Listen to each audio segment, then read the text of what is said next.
Hello and welcome back to UID Podcast. And this is our seventh episode.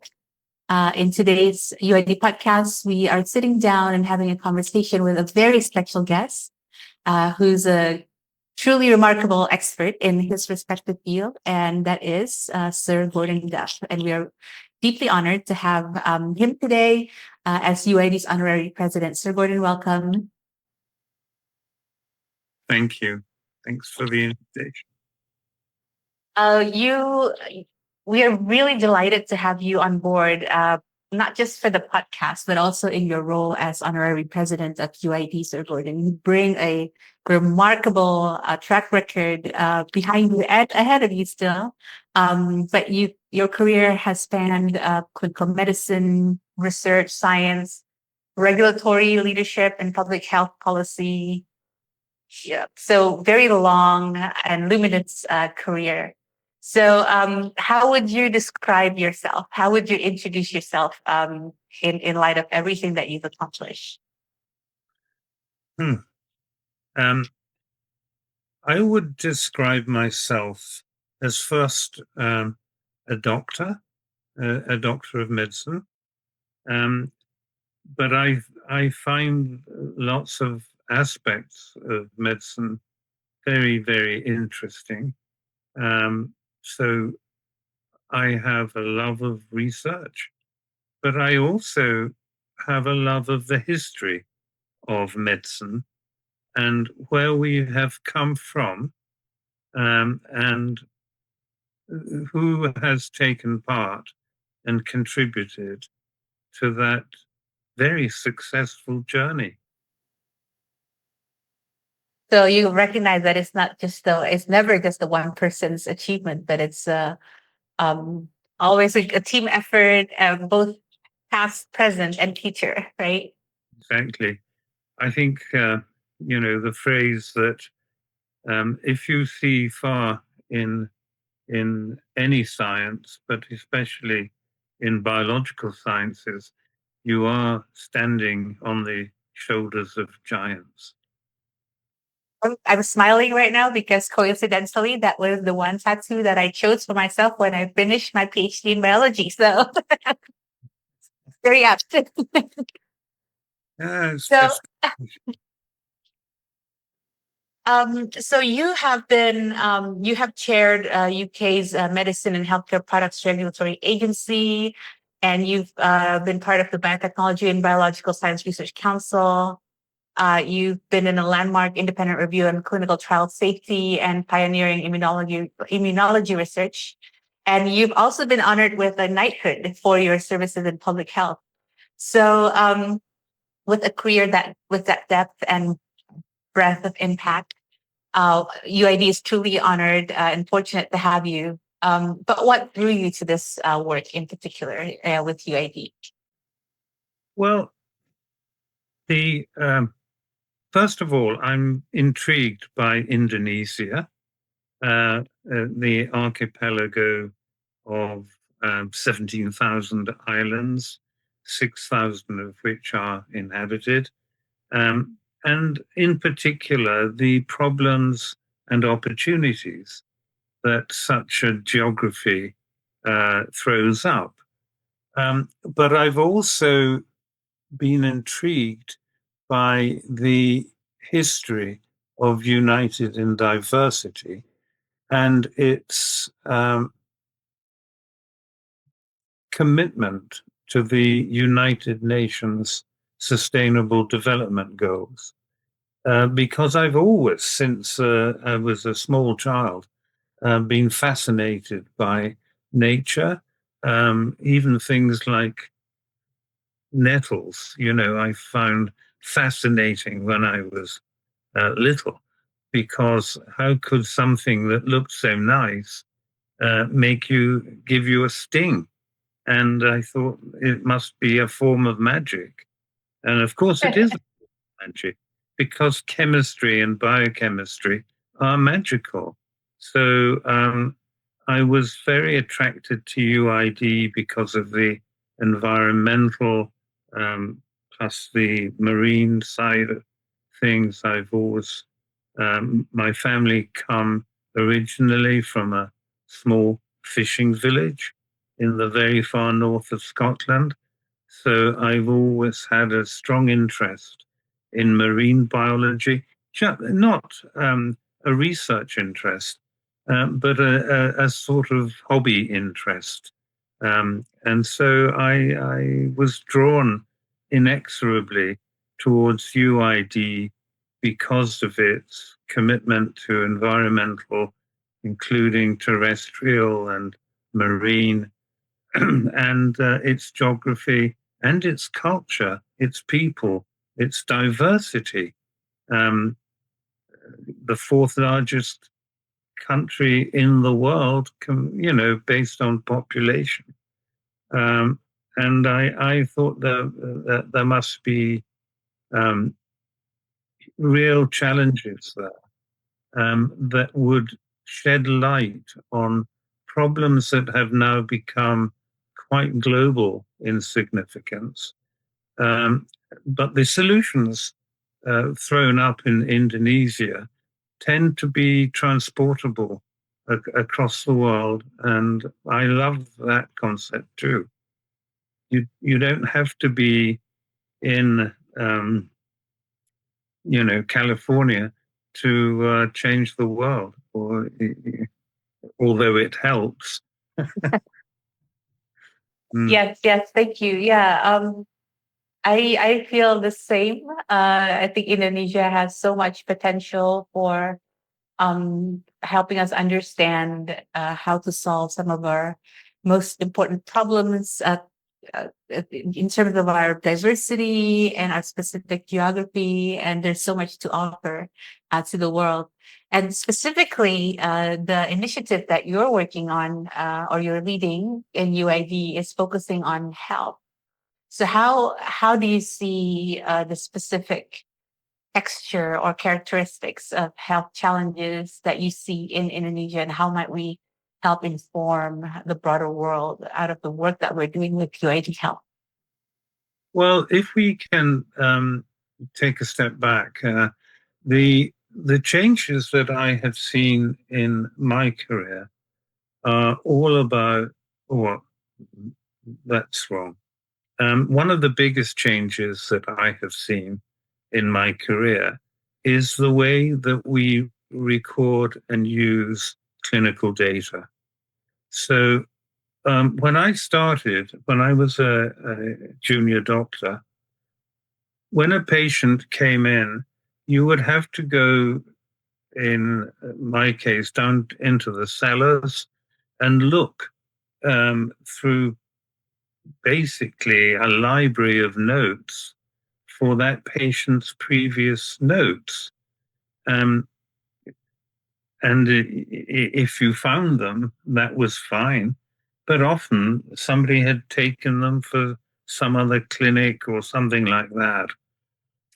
But now we have everything electronically catalogued, and it's very, very the biggest difference in clinical care comes from the clinical records, but also from the way that we use that clinical data to get insights into the causes, the diagnoses, and the treatment, preferably prevention of diseases.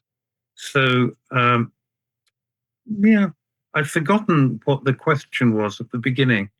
What was it again?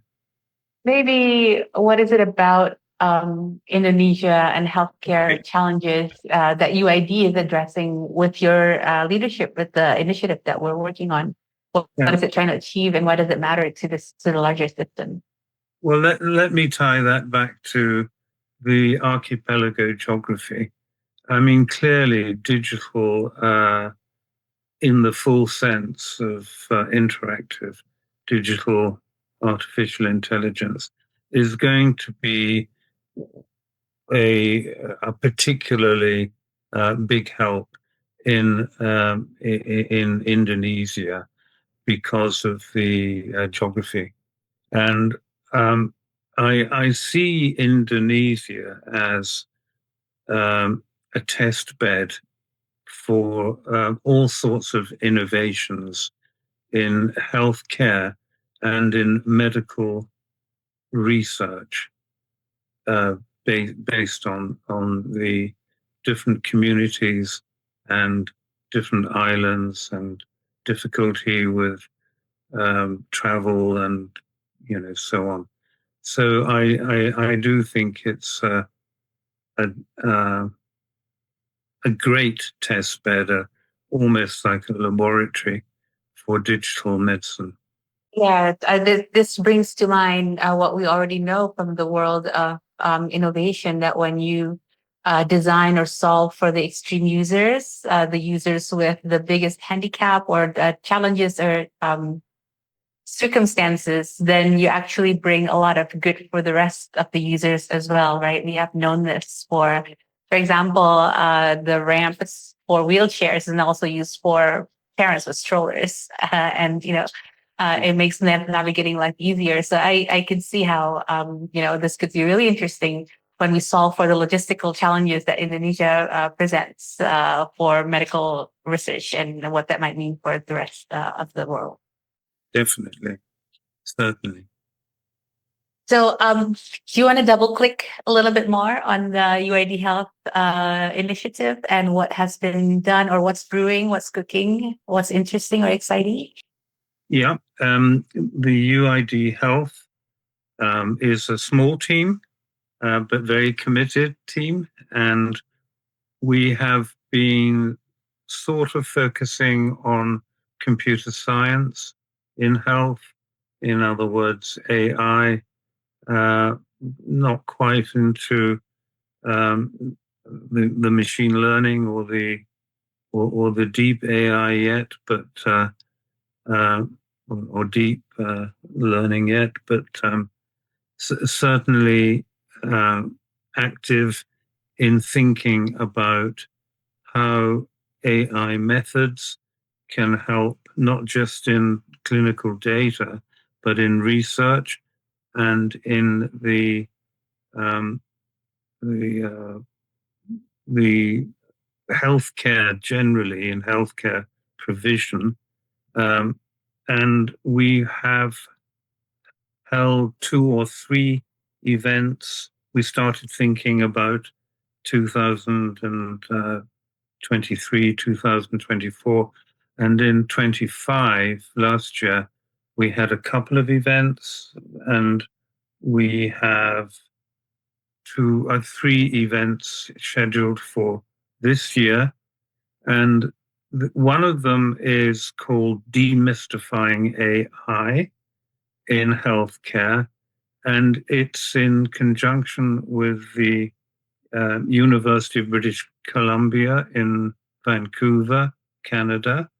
And they're a team of both clinicians and digital experts, came over and used some of the material that they had developed in teaching students um, to really do what it says on the tin, to demystify AI for healthcare professionals, for doctors, for policymakers, because I do think there is still a large amount of misunderstanding about AI and what it can do.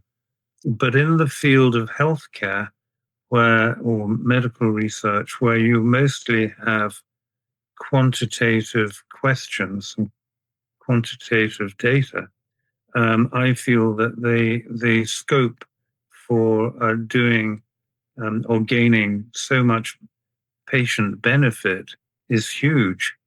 Yeah.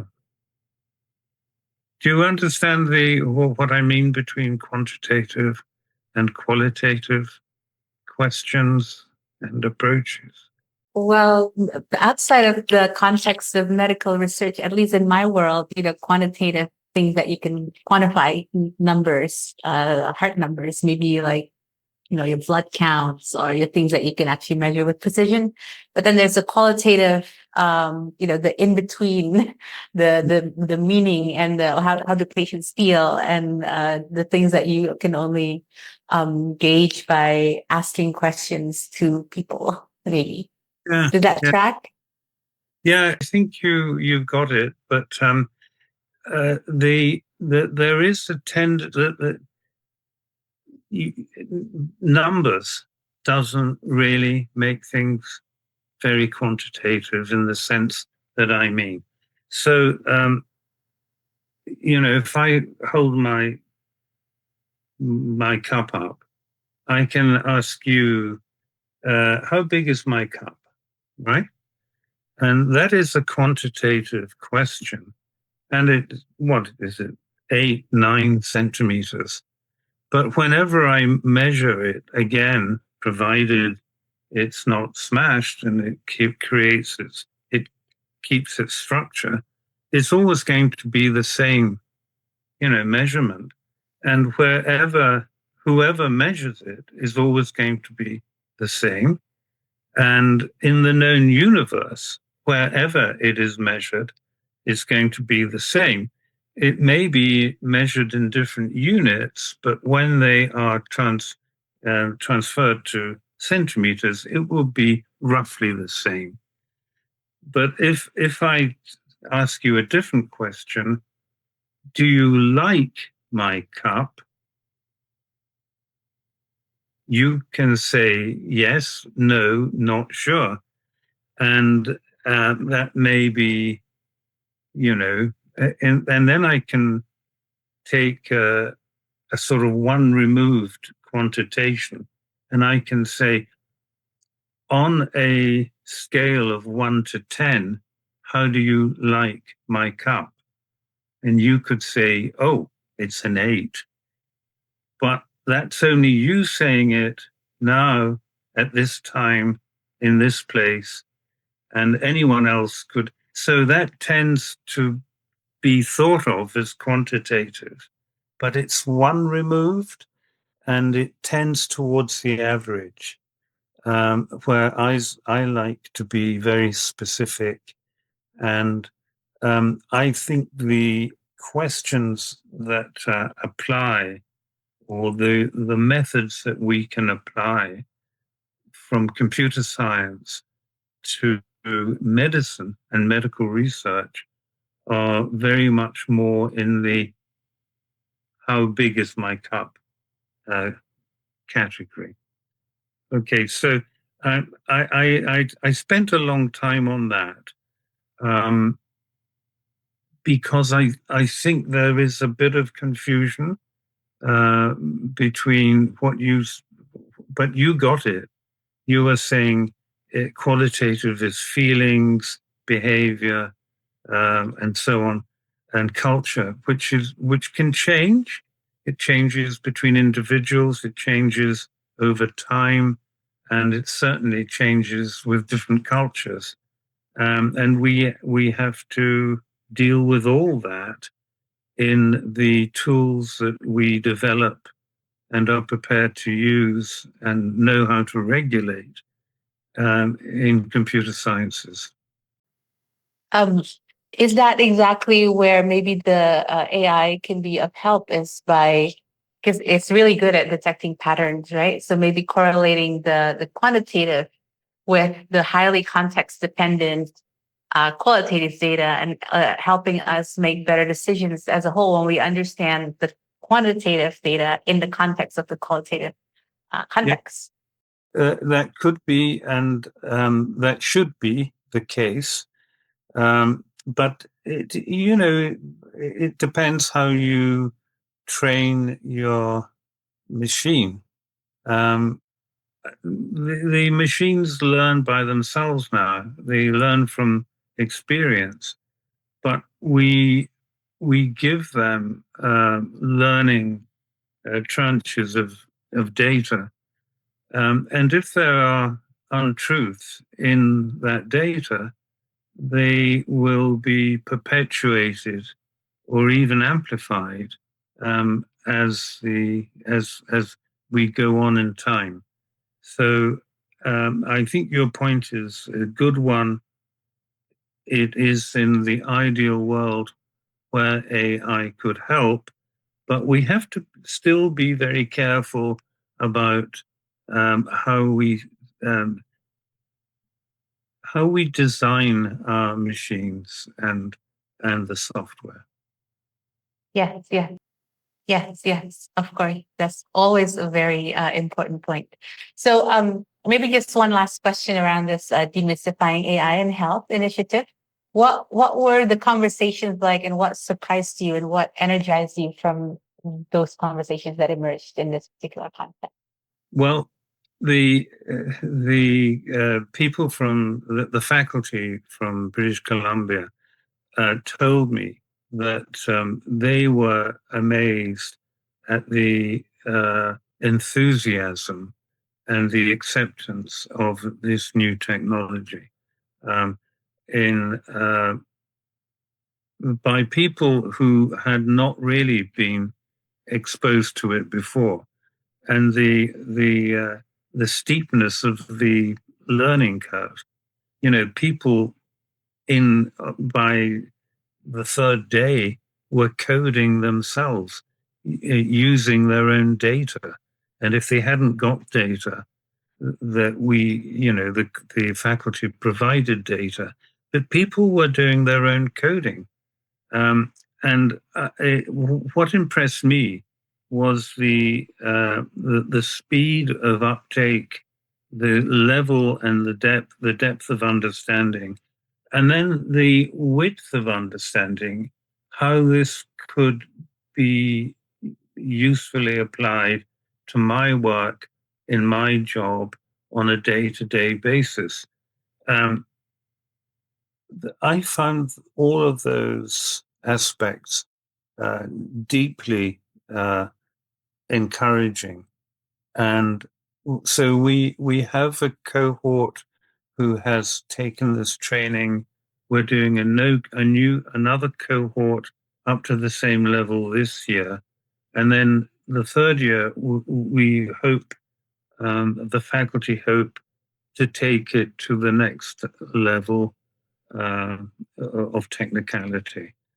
But I was very impressed by the uh, enthusiasm, work, hard work rate, and rate of assimilation of not just the how to do it, but what the potential was. Mm, yeah, People yeah. had real foresight. Yeah. So You know, I enjoyed it. Uh, that's good to hear. I also thought the same. Wow, that's deeply encouraging. But also, I guess I forgot that Indonesia actually has one of the largest cell phone penetrations in all of the world, and social media adoption. So I think it's also hardly surprising, right, that we would actually take up this new advance in computational technology and be very keen to adopt it. And so I agree, it's deeply encouraging, and I'm excited to see this next cohort come together, and hopefully together the two can see the remarkable advances in how AI is being used in medical research and science in Indonesia. Hopefully. Yeah. So maybe we can pivot a little bit, Sir Gordon. I'm interested in your take. You've had a long, remarkable career with decades of experience. How much has medicine changed since you started your career, and what shift has stood out the most to you? Um, medicine has changed in many ways. It's now unrecognizable, but in some of the more important ways, it hasn't changed at all. Um, so when I was a medical student, the main science that you were taught in the preclinical was anatomy, uh, physiology, main sciences, and biochemistry. And physiology tended to be how we understood the body's systems, um, circulation of the blood, the exchange of oxygen and CO2 through the lungs, the keeping the blood clean by the kidneys, the metabolic role of the liver, and the important coordinating role of the central nervous system. And that was we began to ask, but how questions beyond the organ systems, right? So medicine was arranged in my day around organ systems. To some extent, it still is. You became a cardiologist or a pneumonologist or a nephrologist or a neurologist, but it became possible to ask questions beyond those organ systems. So, for example, in the field of infectious diseases, which there was still quite a lot of tuberculosis when I started in medicine. And we began to be interested in the cellular basis of immunology, and then in the molecular basis of immunology, and then in the genetic basis of immunology. So that has gone on all of my career. The immune response was characterized. It was already quite well understood by the time I started in medicine, and the immune response was recognized as kind of two distinct waves. There was an innate immunity, which was very ancient. You could track it back to very simple organisms like sponges and so on. And then there was acquired immunity, which required a memory of having seen a pathogen before, lymphocytes mediated and so on. So that was known. And then suddenly we began to understand that these cells that were circulating in the blood, white cells, and then went into the tissues and out of the tissues again, they had different roles. Some of them made antibodies, which we knew about for a long time. Some made, sort of less specific immune mechanisms, and some actually killed other cells, and especially if they were infected and so on. So it then became clear that these cells talk to each other by a system of proteins that we called cytokines. So I got quite interested in cytokine biology, and it's a sort of communication, a language that links up innate immunity with adaptive immunity, and therefore is important not just in protection against infectious diseases, pathogens, but when it goes wrong, it creates autoimmune diseases like multiple sclerosis and rheumatoid arthritis, ulcerative colitis, and so on. So in understanding and making progress in that pathology, medicine, to get back to your question, has really changed an awful lot, because we can do so much more now to improve the lives of patients with these disorders than ever we could when I started. So I would say the difference is that we moved from physiology to more and more reductionist approaches. And then we got to the genome, the whole genome sequence, and then we had so much data that we needed the machine learning. We needed AI to help us understand how the genome works, and that's why I do see the leaps forward, and there have been some really good leaps in the cancer treatment field and in the prevention field and so on. It's because digital science, computer science, and biological science evolved and then came together, and in a very productive manner that I think will go on, for 100 years yet. Very exciting. Yeah, you're right. So the rise of availability of data that we can collect from the biological systems, and then the computational capacity to process that's become necessary, but also evolving at the rate that is capable of doing so, is really exciting.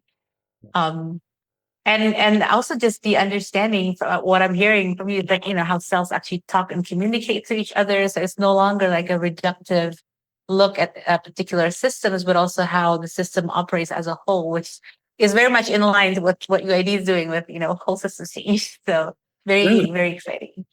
It is.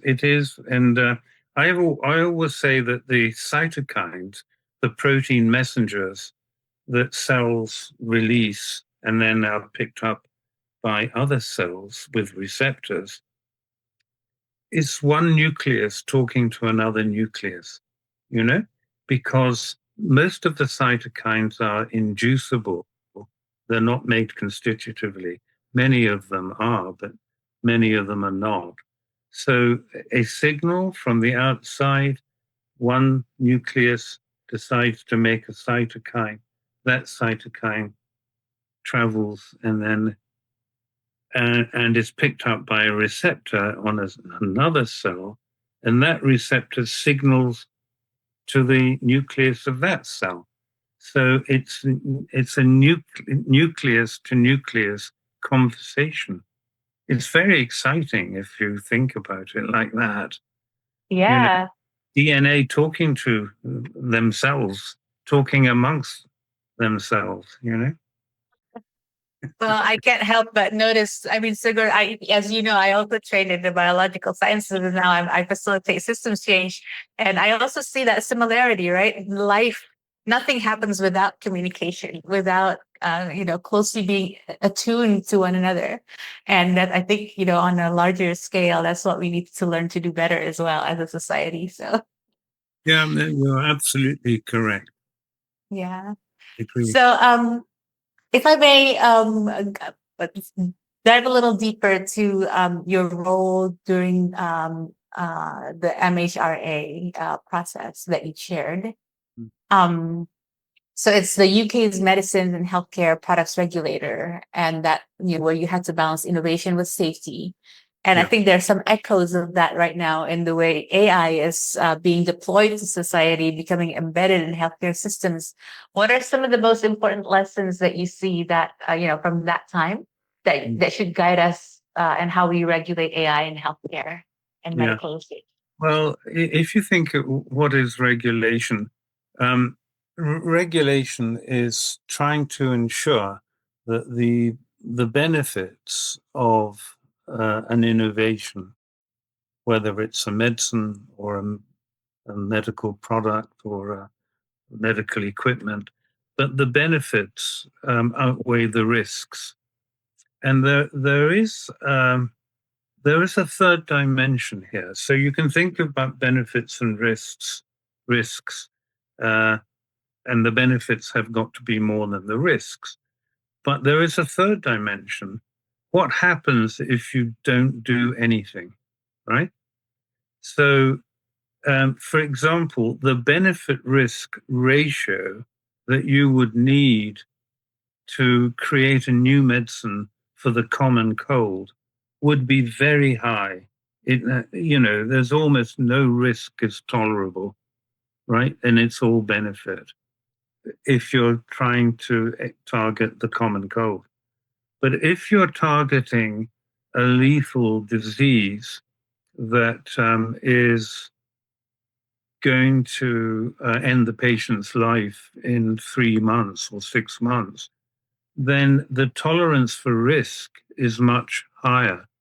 And the benefit to risk ratio might be acceptable if it's much lower. So you've always got to take that third dimension into account. What if we don't do anything? What's going to happen? So we need new drugs. We need new methods. There are many clinical needs for new therapeutics right across the board, and we need to understand both the benefits and the risks, and what happens if we don't encourage these new developments. Right. So regulation doesn't just happen in vacuum, but you also need to consider what happens if you don't do anything. And so, what is this for exactly? Yeah, it can be made easy to sound easy if you say it's benefit to risk ratio. Is it acceptable? And then how you define acceptability of benefit risk ratio is about what happens if you do nothing. So there might be a perfectly, there might be a perfectly good or as good a treatment already on the market. So if you do nothing, there's no big deal. Nothing is really bad is going to happen. So maybe you are not convinced that this dossier, has got enough safety data in. So you say, let's have some more safety data. If you're a Me Too drug, let's make sure that you're as safe as the market leader, that kind of thing. So there are all these comparative decisions to be made, but at the end, it's that you have to be convinced that the benefits, as defined by the patient group, outweigh the risks. And that we can take the same approach with AI. But it sounds to me then you're saying, if I'm not mistaken, that you can't. There's no like one blanket, one size fits all regulation, but you have to really consider the specific use that the technology is being deployed, and then regulate around that particular circumstance.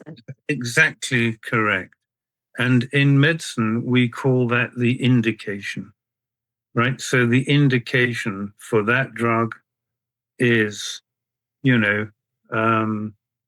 something like the elderly with X disease, or it can be, and then we won't get into the cost effectiveness, but you're quite right that the indication has to be very precise. For whom is this drug licensed, right? What is the condition, and are there any special circumstances? So, for example, you know,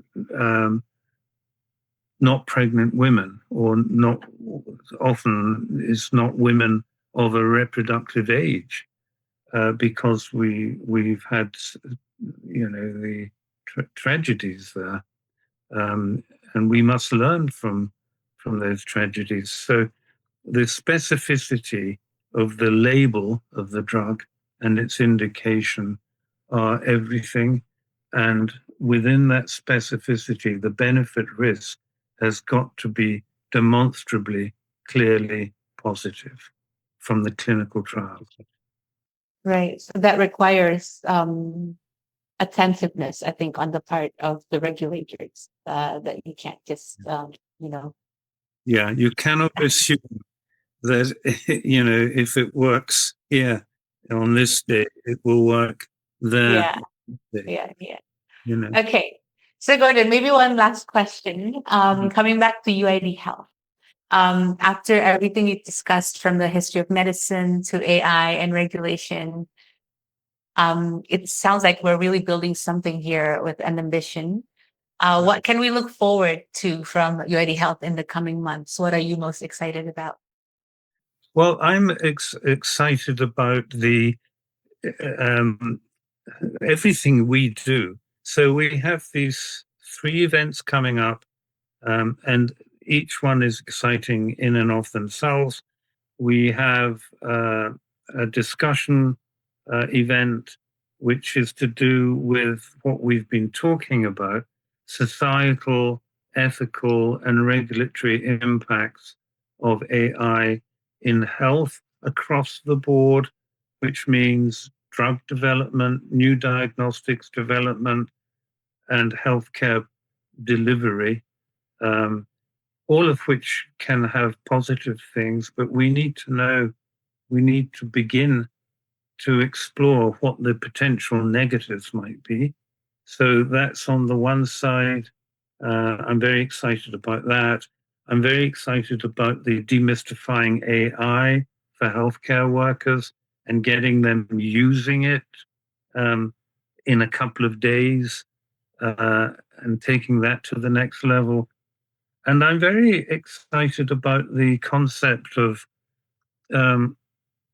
we all go to the hospital or the dentist or the doctors, and they take blood tests. And the commonest blood test is called the full blood count or complete blood count, and that is, you know, your hemoglobin, your white cell count, your differential white cell count, your platelet count, and a couple of other things. So we measure 9 variables that we use in that test. And we base a lot of clinical decision making on these 9 variables. But what if there are 9,000 variables, you know, that we just cannot see because we cannot see the patterns? And so we have another project coming up, with with a professor from the University of Cambridge, which is about using AI to detect patterns in the complete blood count, which is the commonest blood test done in the world. It's sort of in the millions each day. And that excites me because of the principle of that is that with enough data, we get enough patterns for the pattern recognition machines to see things that we cannot, you know, we could not. Maybe in 1,000 years we would get it, but it would get it in a much shorter time. So I'm very excited about that because the concern that I have, which is that we are making rapid progress in new diagnostics, new prognostics, new therapeutics, monoclonal antibodies, DNA editing, CAR T, immunological editing. All of these things are marvelous, and they will be impactful. But I'm very concerned about the affordability of some of these new, the things that we're creating. And I want to see affordability being taken into account when you develop a new medical product. Because if we make these marvelous things that only can be accessed by the very rich, it begins to introduce a very clear unfairness in society, which I think is destabilizing in the long run. So it's not just the wonderful developments, progress, benefits, and improvements that we want. We want them to be affordable and available to those that need them everywhere. Yeah, that is a very important point, I think, and highlights a lot of the um, inequality and disparity as well in the technological advances, right? As you often see, and the complete blood count, I think, is something that's available and accessible in most of even the most remote healthcare facilities, probably, right? So this, if we can do something with that, it can be game changing and bring leveling the Yeah, playing field, so to speak. yeah, you're right, and it's great for research. And I think that new knowledge is always great, and new knowledge comes from research. Um, and I would like to see a lot more of that uh, in Indonesia. I know there's a lot going on now, but I think the potential there is huge. Yes, yes. Do you want to spill a little bit about something that we're also cooking for September with the Trihita Karana AI Alliance event and what's happening there? What to look forward to? Well, we have been discussing. We have this track record that of having these events, and they are being well received. We get really good feedback. We want to expand, but we are also detecting um, a little bit of anxiety, or more than a little bit, in some quarters, um, about the potential harms that AI could do on a societal level. Um, Now, in medicine, what we've been talking about are the straightforward, quantitative type things. How big is my cup? Um, and that's where you can really see AI benefiting and coming up with new therapeutics, new preventive strategies against disease through pattern recognition. But it's when you get into what you said at the beginning, feeling, behaving based on culture, based on experience, when it will be different between one person and another, and even within the same person at different times of the day or week or whatever. Um, we worry then that there's not enough discussion, that we have no principles emerging from those kind of examinations. And we want to set up, because we've started the process, and because Indonesia is such a special diverse country, and is such a populous country, fourth in the world, as we noted.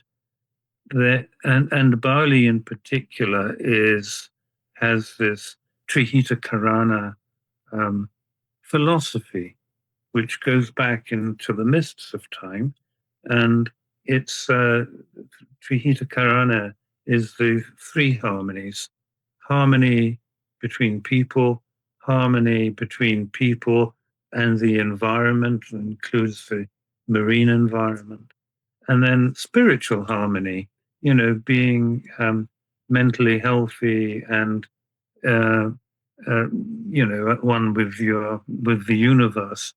So that is a particularly good, to me, framework for having this discussion about the societal risks of AI, as well as the societal benefits of AI.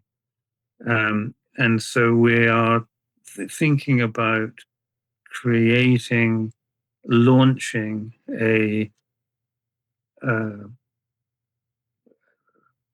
a congress every year or two, with continual dialogue, but maybe in the intervening years we bring the dialogues together, and we start the process of organizing our thoughts about what we want, what what what do what does humanity want out of AI, right? Rather than AI thinking what are we going to give humanity? We have to take charge and say, yeah, no, we don't want that. We want this. Yeah. And then until we've had the in-depth discussions and heard from lots of voices, we will not know what we want. We will not have evolved or developed opinions. So we have to start that process. And that's And what we might do in Kura Kura. in September. Yeah. Thank you, Sir Gordon.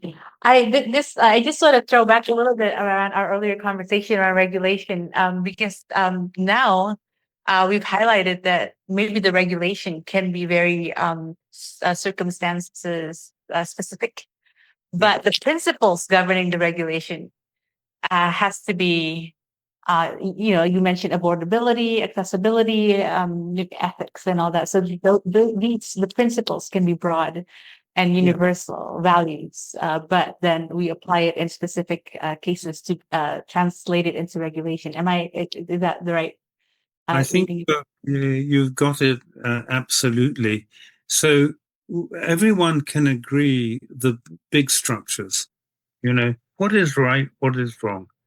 But then where we fall out is, um, you know, I would rather do it this way to achieve the same end as you. No, I would rather do it that way. But we will achieve the same end.